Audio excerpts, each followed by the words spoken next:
Boa tarde a todos, professor Matheus que está falando, e nessa aula a gente vai falar sobre a neoplasia perianal. Normalmente, as neoplasias encontradas são adenomas ou carcinomas da glândula perianal ou também às vezes dos sacos anais. Mais comumente, acabam sendo encontrados os adenomas, então os benignos lá em 80%, e também são normalmente mais encontrados em machos intactos ou em fêmeas castradas. As glândulas perianais, para a gente se situar ali da região, elas ficam ao redor de todo o ânus ali e também na base da cauda, como é mostrado aqui, aonde está crescendo todas essas nodulações nessa foto aqui da direita. Essas nodulações, como elas são normalmente benignas em sua maioria, elas não têm uma alternativa senão fazer a remoção direta delas, e o diagnóstico é diretamente quando a gente passa a enxergar as feridas, o proprietário começa a perceber aquele aumento de volume e também, muitas vezes, a dificuldade em defecar ou tenesmo ou alguma manifestação de dor de alguma maneira no momento de defecar.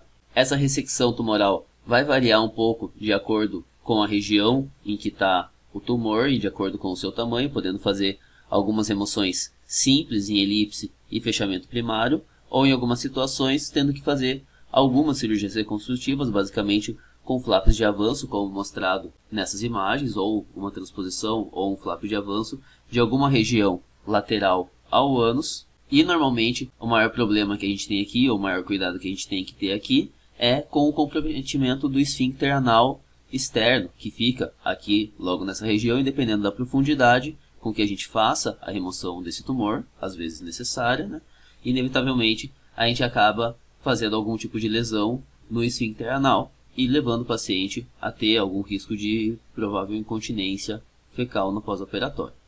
Os machos, é recomendado que esse paciente seja castrado quando vem para fazer a remoção desses tumores, para evitar que se tenha recidiva, uma vez que tem essa correlação direta com a presença de machos não castrados e esses tumores.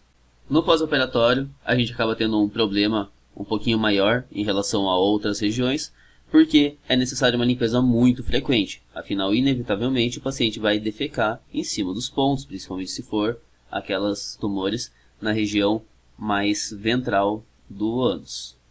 Então tem que ter esse cuidado de limpeza muito mais frequente do proprietário. Também é necessário sempre o colar elisabetano para evitar que o paciente lamba a região. É muito fácil dele conseguir acesso àquela região para mexer de alguma maneira. A antibiótica terapia também sempre necessário, como a gente já tinha falado anteriormente, metronidazol muito bem-vindo também, cefalexina também poderia ser.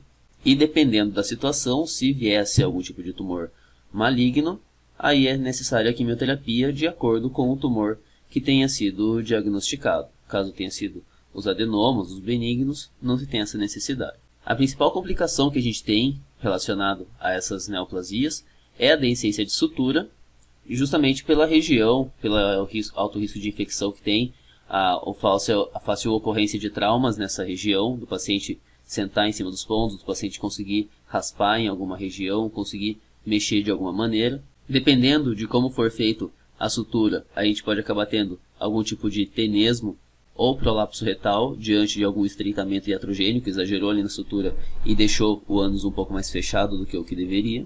Ou o oposto, incontinência fecal, daí por conta da lesão do esfíncter anal, como eu comentei agora há pouco. E dependendo da situação, principalmente se for aí o macho que não for castrado, a recidiva da neoplasia. Essa parte de neoplasias perianais é mais curta mesmo, ela já se encerra por aqui, e até as próximas aulas. Boa tarde a todos.